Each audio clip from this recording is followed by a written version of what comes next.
아멘. 오늘은 부끄럽지 않은 복음이라는 제목으로 수련회 말씀을 증거하도록 하겠습니다. 여러분, 여름 수련회, 또 우리 하나님을 사랑하는 만큼, 또 강도사님과 선생님들이 보고 싶은 만큼 여러분 집에서 엄마 아빠를 깜짝 놀랍게 드릴 정도로 우리 주님을 향하여 소리 질러!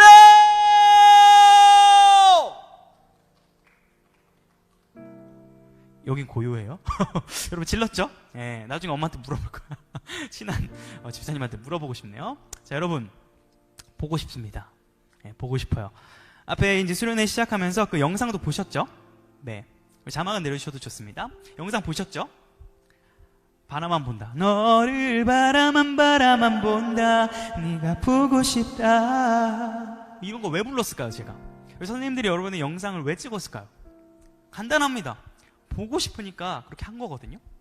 그러면 우리가 그냥 보고 싶다고 할 짓이 없어서 그런 영상을 찍고 막 땀 흘리면서 여러분을 막 그리워하고 이럴까요? 아니요. 오늘 말씀과 연관이 있기 때문에 강도사님과 선생님들이 그렇게 한 것입니다. 여러분, 우리가 읽었던 이 로마서 말씀은요, 서신이에요. 서신. 서신이 뭐예요? 편지, letter. 편지입니다. 자, 누구에게 쓴 편지예요? 로마서니까 to Rome, 로마에 있는 성도들에게 쓴 편지를 우리가 읽었어요. 자, 요즘식으로 해보면 이거겠죠. 여러분 집 안에 있죠. 집 안, 지금 집 속에 있죠. 집 속 이상하네.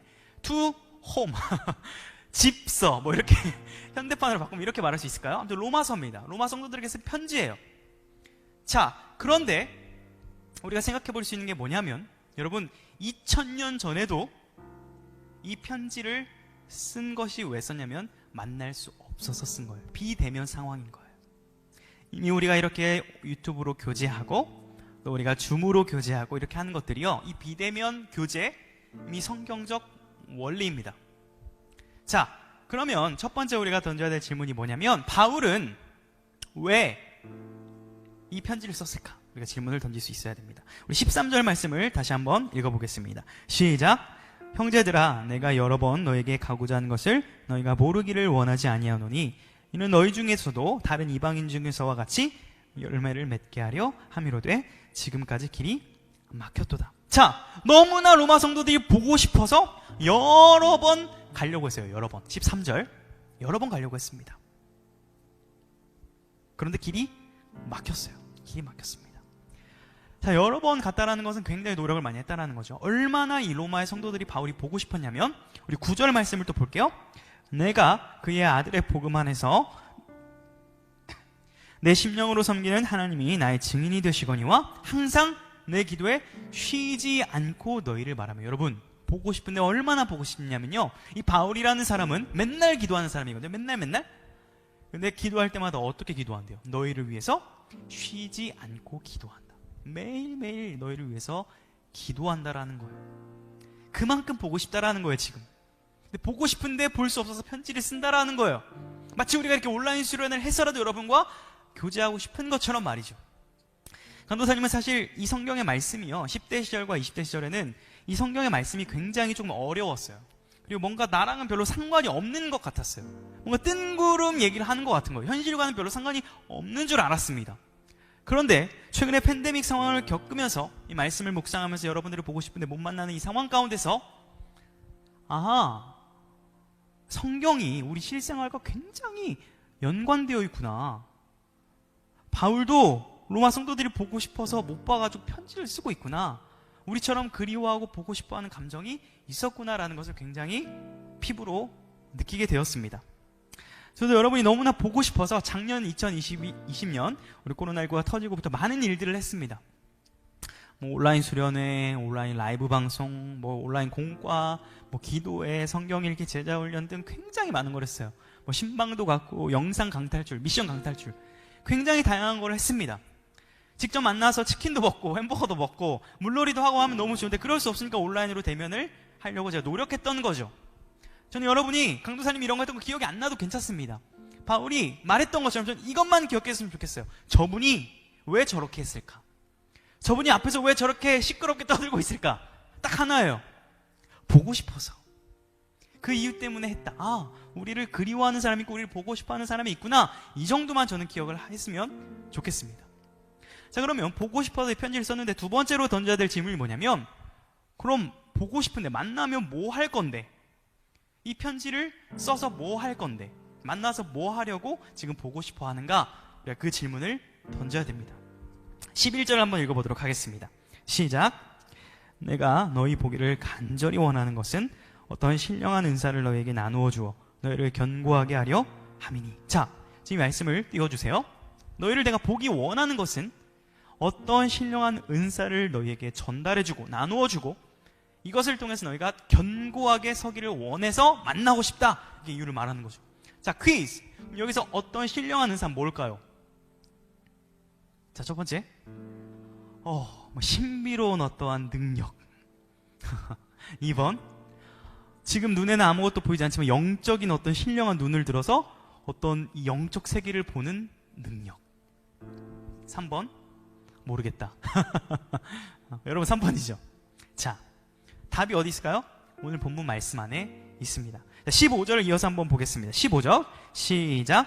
그러므로 나는 할 수 있는 대로 로마에 있는 너희에게 복음 전하기를 원하노라. 자, 11절에서 신령한 은사를 나누어줘서 너희를 견고하게 하기를 원하는데 15절에서는 뭐를 전하고 싶다라고 딱 말을 합니까? 따라하겠습니다. 복음. 너에게 만나고 싶은 이유는 복음을 증거하고 싶어서 만나고 싶어요. 이렇게 얘기를 하는 거죠. 자, 저도 여러분에게 복음을 전하기를 원하는데 여기서 저 던져야 될 질문이 있습니다. 지금 이 로마서를 받고 있는 이 성도들은 예수님을 믿는 사람이에요? 안 믿는 사람이에요? 믿는 사람이죠. 8절에도 보니까 너희들의 믿음을 내가 들었으므로 내가 하나님께 감사한다. 이 말은 예수님을 믿는 사람들에게 편지를 쓰고 있는 거거든요. 그렇죠? 여러분 예배를 드리고 여러분 예수님을 믿어요? 안 믿어요? 믿죠. 자, 그러면 지금 바울은 예수님을 믿는 사람들에게 복음을 또 전하고 싶다라는 거예요. 여러분 혹시 이렇게 생각하지 않아요? 복음이라는 것은, 예수 그리스도라는 것은 예수님을 믿지 않는 사람들에게만 전해야 되는 거 아닌가요? 혹시 이렇게 생각하고 있는 친구 있어요? 그렇게 생각할 수도 있는데요. 여러분 복음은요, 예수님을 믿는 우리들에게도 여전히 필요합니다. 사실 교회를 오래 다녀도요, 이 복음에 대해서, 예수님에 대해서 잘 모르는 경우가 너무나 많이 있어요. 저번 주일에 수련회를 진행하다가 한 친구와 대화를 이렇게 했는데요, 저는 가볍게 물어봤어요. 그래도 교회를 14년, 15년 다녔을 테니까 예수님이 누구시니? 그냥 한번 대답해 줄래? 그랬더니 모르겠다라는 거예요. 근데 저는 별로 놀라지 않았습니다. 그리고 그 친구를 뭐라 할 생각도 전혀 없습니다. 왜요? 대부분이 교회를 오래 다녀도 이 말씀에 대해서, 복음에 대해서, 예수님에 대해서 잘 모르는 경우가 많기 때문이에요. 저는 오히려 그 친구가 그렇게 말해준 게 고마웠어요. 왜요? 모르면 알면 되니까, 알아가면 되니까. 여러분 혹시 복음을 믿고 아는 친구들이 있을 수도 있습니다. 지금 그 친구들에게 이렇게 질문하고 싶어요. 그 복음의 그 능력이 여러분에게 지금 감격으로 다가오고 있습니까? 여러분 그렇기 때문에 사도 바울은 복음을 계속 전하기를 원했다라는 거예요. 16절의 말씀을 계속해서 읽어보겠습니다. 시작. 내가 복음을 부끄러워하지 아니하노니 이 복음은 모든 믿는 자에게 구원을 주시는 하나님의 능력이 됨이라. 먼저는 유대인에게요, 그리고 헬라인에게로다. 지금 바울이 뭐라고 얘기합니까? 나는 복음을 부끄러워하지 않습니다. 그걸 반대로 한번 얘기해볼까요? 나는 복음을 자랑스러워합니다. 여러분 이렇게 복음에 대한 자세를 소개하고 있어요. 그리고 어제 갑자기 올림픽 하이라이트 영상 보니까 우리 안땡 선수 양궁에 평 3관왕을 했더라고요. 저도 하이라이트만 이렇게 봤는데 제가 막 쏜 것도 아닌데 괜히 막 그 국뽕이자 그러면서 애국심이 막 올라오면서 자랑스럽더라고요. 우리나라 선수가. 또 제가 좋아하는 가수 중에 소양이라는 가수가 있어요. 소양, 월드 클래스 탑 보컬입니다. 소양이 불렀던 노래를 해외 사람들이 막 이렇게 막 이렇게 반응하는 그런 영상들이 있거든요. 그거들을 제가 자주 즐겨봐요. 그러면서 막 괜히 막 소양님은 저를 알지도 못하는데 소양 씨를 자랑스러워하고 막 주변 사람들이 전해요. 여러분이 자랑스러워하는 건 뭔가요? 지금 바울은 내가 복음을 자랑스러워합니다. 여러분 나는 복음이 부끄럽지 않습니다 라고 이렇게 자기의 복음의 자세를 증거하는 거예요. 자, 이 메시지는요 여러분 로마 성도들이 굉장히 큰 위로가 됐어요. 굉장히 큰 위로가 됐어요. 왜 그럴까? 여러분 로마 성도들은요 당시에 복음을 자랑스러워하기가 힘들었어요. 복음을 부끄러워할 수도 있는 그런 상황이었어요. 왜 그럴까요? 당시 로마라는 여러분 국가는 최대 강국이었죠. 최대 강국. 종교의 자유를 허락해줬습니다. 수많은 종교들이 있었어요, 로마 안에. 너네 뭐 종교 생활해. 그러면서 은근히 로마의 황제의 신을 추앙하고 경배하도록 강요했어요. 자, 로마 사람들이 봤을 때는 이 기독교인들이요, 아무 위협도 안 되는 거예요. 저기 작은 이스라엘 나라 중에 변방의 나사렛이라는 동네에서 시작된 예수 그리스도의 운동? 뭐 그래, 마음대로 너네 신앙생활해. 이렇게 자유를 줬는데 무시하고 천대하고 그거 별거 아니야, 이런 뉘앙스가 있었다란 말이죠. 자, 로마 성도들은 살아갑니다. 나는 예수 그리스도를 믿고 구원받아서 너무 기뻐. 처음에는 그 기쁨으로 가득 찼다가 점점 어떻게 되는 거예요? 야, 그 예수 왜 믿어? 야, 로마 황제가 짱이야. 그 그리스도가 아무것도 아니야 라고 계속 핍박이 오니까 어떻게 되는 거예요? 내가 크리스찬인 거를 드러내기가 좀 부끄럽다. 내가 믿는 복음이 진짜 평생 붙잡고 가도 되는 것일까? 하는 고민이 들었다는 말이죠. 마치 코로나19를 지나면서 이 교회를 다니는 크리스찬으로서 우리의 정체성이 막 자랑스럽기보다는 조금 위축되고 조금 이렇게 좀 작아지는 듯한 모습과 오버랩되지 않습니까? 바로 이때 16절을 통해 사도 바울이 말씀하는 거예요. 나는 복음을 부끄러워하지 않습니다. 여러분, 복음을 자랑스러워합니다. 여러분, 이 복음에는 하나님의 의가 나타났습니다. 바로 예수 그리스도이시죠. 이 예수 그리스도는 창조주이시고 구원자이신데 그 말도 안 되는 살아계신 하나님께서 나 같은 죄인을 위해 이 땅에 오셨다니까요. 그리고 십자가에 죽으셨대요. 죄를 사해 주셨대요. 그리고 부활하셨대요. 이 사실, 이 복음, 이 예수 그리스도를 우리가 믿을 때 우리는 영원한 천국 백성이 되었어요. 여러분, 이 복음을 다시 한번 기억합시다. 이 복음은 부끄럽지 않습니다. 이 복음을 자랑스러워합시다라고 선포하고 있는 것입니다. 여러분, 사도 바울의 권면을 담아서 여러분에 한번 물어보겠습니다. 여러분은 복음을 믿으십니까? 여러분은 복음의 이 감격 속에서 살아가고 있습니까? 오늘 이 수련회 가운데 다시 한번 우리가 복음 앞에 서기를 원합니다.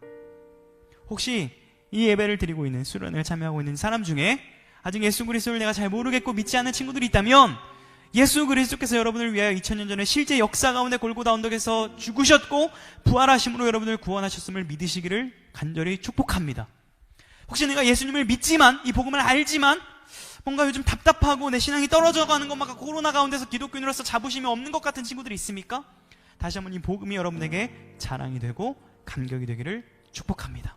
여러분, 이 복음을 부끄러워하지 마십시오. 우리 설교 제목을 다시 한번 따라하겠습니다. 저를 부끄럽지 않은 복음. 부끄럽지 않은 복음이에요. 2000년 역사를 통하여서 이 복음이 전해져 왔을 때 수많은 그 암흑기와 어렵고 힘든 그 곳곳마다 복음이 전해지는 곳마다 여러분, 자유가 찾아왔고 사랑이 찾아왔고 평등이 찾아왔고 삶이 변혁됐고 구원의 역사가 일어나고 2000년 역사 동안 복음은 단 한 번도 진리가 아닌 적이 없었습니다. 그러므로 여러분, 우리가 믿는 복음을 자랑스러워 하시기를 축복합니다. 사실 이렇게 복음을 전하고 있는 저도 오늘 말씀을 준비하면서 찔렸습니다.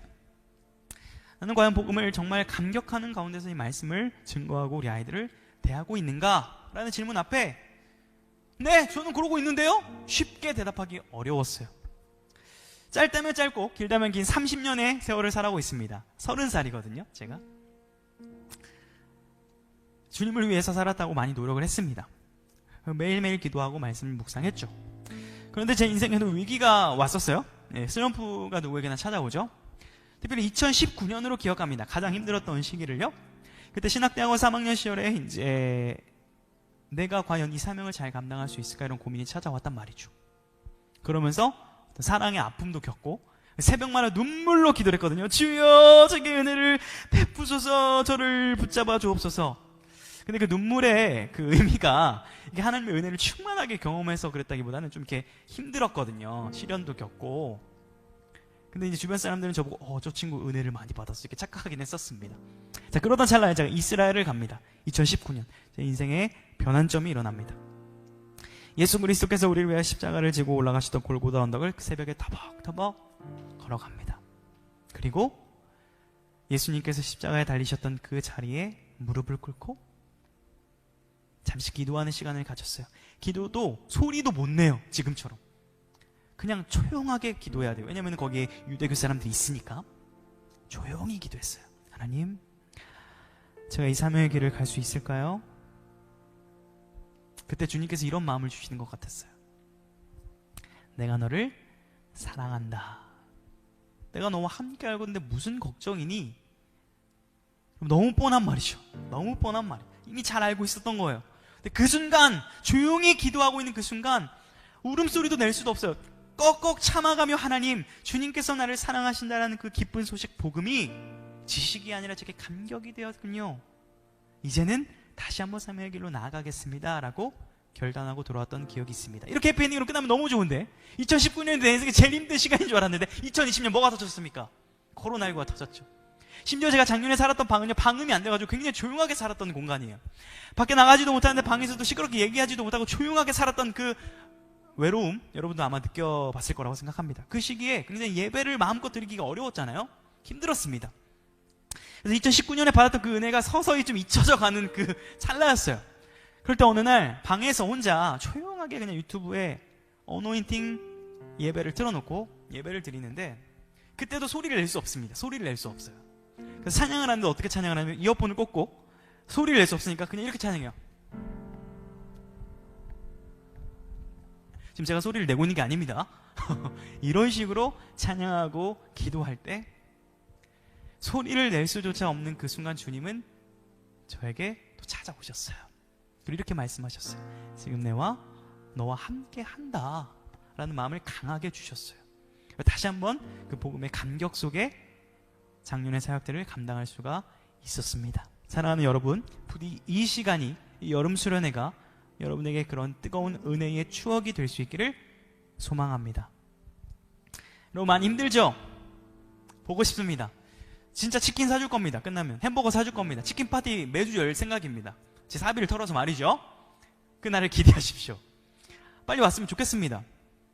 여러분, 그런데요, 우리가 다시 만날 때까지는 제가 여러분들에게 해줄 수 있는 게 많이 없는 게 너무 안타깝고 아쉬워요. 그래서 저는 사사로운 저의 어떤 언변과 저의 간증보다는 하나님의 말씀에 여러분을 의탁하고 하나님께서 여러분을 지켜주시기를 기도할 수밖에 없어요. 그래서 이 시간 이 로마서 말씀을 통해서 여러분이 복음을 깨닫고 구원을 받고 이 복음의 감격 속에 살아가기 원하시는 그 하나님의 뜻에 순종하는 마음으로 우리가 로마서의 정수라고 할 수 있는 로마서 8장 37절에서 39절 말씀 이제 보여드릴 건데, 여러분 이거는 성경책을 찾아보면 좋을 것 같아요. 로마서 8장 37절에서 39절 말씀 한번 찾아볼까요? 성경책으로? PPT도 있긴 하지만 먼저 성경책을 한번 찾아보면 좋을 것 같아요. 이 말씀 다 기억하지 못해도 괜찮아요. 오늘 수련회를 통해서 이 메시지, 하나님의 말씀을 여러분 가슴속에 새길 수 있기를 축복합니다. 우리 한번 읽어볼게요. 37절부터 39절 시작. 그러나 이 모든 일에 우리를 사랑하시는 이로 말미암아 우리가 넉넉히 이기느니라. 내가 확신하노니 사망이나 생명이나 천사들이나 권세자들이나 현재일이나 장래일이나 능력이나 높음이나 기쁨이나 다른 어떤 피조물이라도 우리를 우리 주 이 그리스도 예수 안에 있는 사랑에서, 하나님의 사랑에서 끊을 수 없으리라. 여러분 마지막 좀 보세요. 하나님의 사랑에서 끊을 수 없으리라. 코로나19도, 삶의 모든 문제도, 여러분 외모의 문제도, 공부의 문제도, 진로의 문제도 결코 하나님의 사랑에서 우리를 끊을 수 없습니다. 이 하나님의 사랑, 예수 그리스도, 그분께서 우리를 위해 이 땅에 오셨고 지금도 우리와 함께 하시고 우리 죄를 사하시고 우리를 구원하셨다는 그 복음의 소식이 날마다 여러분의 삶 가운데 기억되어지고 감격되어지고 이 복음 안에서 살아갈 수 있기를 주님의 이름으로 간절히 축복합니다.